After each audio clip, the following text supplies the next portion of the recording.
So guys, I have a pretty interesting story to tell you here. Sitting in front of me is my new B&W companion hitch.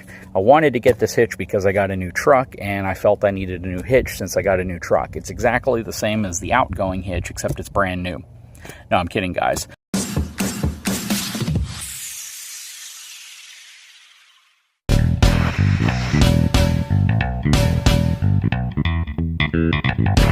Basically, what happened is that when I did the video a while back showing why I switched from the B&W hitch to the Anderson Ultimate Fifth Wheel Connection hitch, you know, one of the comments that I made about my B&W hitch was that I was getting a slight clunking noise when I would come to a stop. You could actually hear the kingpin moving inside of the jaws slightly.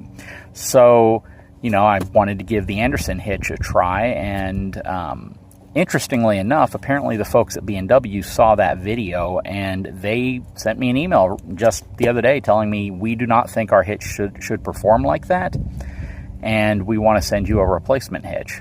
So 3 days later, my replacement hitch is in. I'm going to be replacing the entire assembly with this hitch. I actually told them, why not just send me the top piece right here, you know, because if there is a problem, that's where it would be. And they said, no, we want to send you the entire assembly. So it comes in two boxes. The base is in this box, the upper portion is in this box, and I will be replacing the entire assembly here in a second. Okay, the first thing you need to do after removing the hitch head assembly from the box is to attach this handle. The handle attaches pretty easily just using a 7/32 inch hex screw assembly, as well as a 9/16 inch nut on the other side. You want to use these two holes furthest to the hitch head itself. This one right here is used for the pin that secures the handle in place. You have the jaws locked around the kingpin. The next part of the hitch assembly process, after you have this handle in place, is to attach these rails. Now, these rails that hold up this entire hitch head are going to go to these inside bolts here, and you can face them either this way on one side or that way on the other side. What I mean is, if I put it this way, it'll position the assembly slightly forward of the very center axle, and if I position them on this side, it puts them slightly back, simply because of the angle of this piece of metal right here. I like to position mine slightly back, so they'll be going on this side right here. And then you also have several different holes here to determine how high or low you want the hitch head assembly to be, and this is really to allow for clearance above your bed rails. I use these two holes right here. I used to have it on these two holes right here, but because the back of my truck is slightly higher than my previous truck, I use them on these holes here to accommodate for the height difference between the fifth wheel and the bed rails.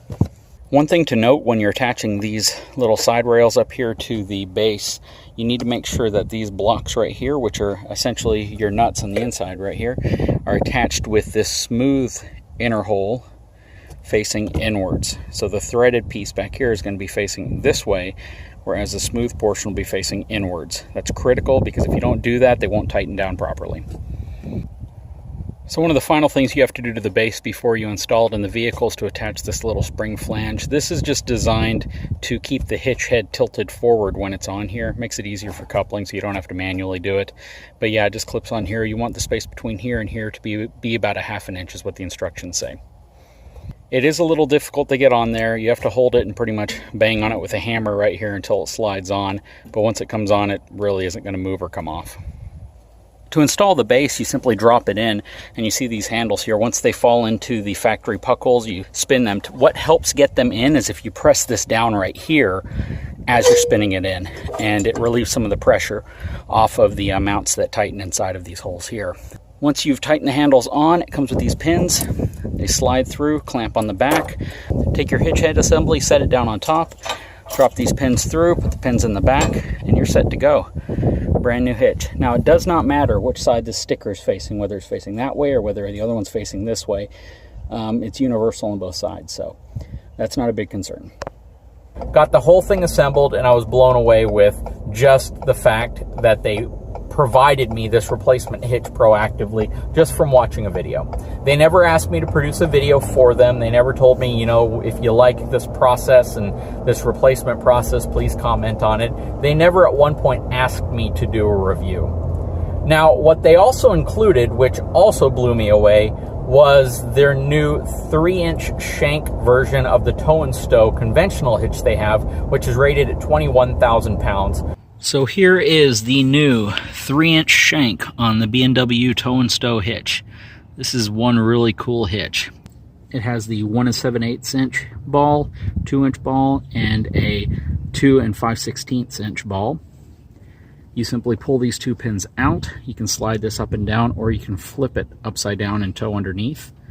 If you're going to flip it upside down, you need to make sure that the flat end of this assembly right here is pointed downwards. That way it tucks under. Otherwise, the ball will make contact with this piece here. But fits perfectly inside of the receiver of the truck, and that is a 3-inch Shank for a 3-inch receiver.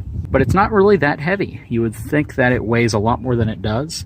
This part right here is pretty much solid except for the adjustment holes, and then this piece right here is hollowed out. Very thick steel. This has a gross vehicle weight rating of 21,000 pounds, maximum tongue weight of 2,100 pounds. This is a very, very nice hitch assembly. I'll tell you, that is a really cool hitch assembly. I'm going to do a video specific to it. I want to do a video where I'm towing an actual travel trailer weighing, you know, over 10,000 pounds on that hitch without any type of weight distribution or sway control, because I'd like to see how it performs, especially considering the fact that Ford claims you don't need any type of weight distribution up to 21,000 pounds on their new trucks. So I'd like to see that. I'd like to test that claim. So I'm really interested in doing that. Guys, I just want to give a huge shout out to the folks at B&W Hitches. They really went out of their way by sending me a brand new hitch, sending me their new 3-inch Shank version of their Tow and Stow conventional hitch. I can tell you, I've always heard outstanding feedback when it comes to the level of customer service at B&W. It is a 100% American manufactured product. And again, just thrilled to death at the level of customer service they've provided me. Anyways, guys, more videos to come. First time I use the new 5th wheel hitch, I'm going to make a video on that, of course. I'm going to give you feedback on if that noise is gone, which I anticipate it will be. Secondly, the new conventional hitch, the Tow and Stow. I'm going to definitely do some videos on that. It has some really nice convenience features built into it. If you haven't had a chance to subscribe to my channel, please do so. I definitely enjoy the comments, the interactions, and the different types of conversations that I have with my subscribers, and I really want to bring more content to you. So if you don't mind, take a moment to subscribe, give me a thumbs up. I look forward to talking to you again. Thanks, everyone.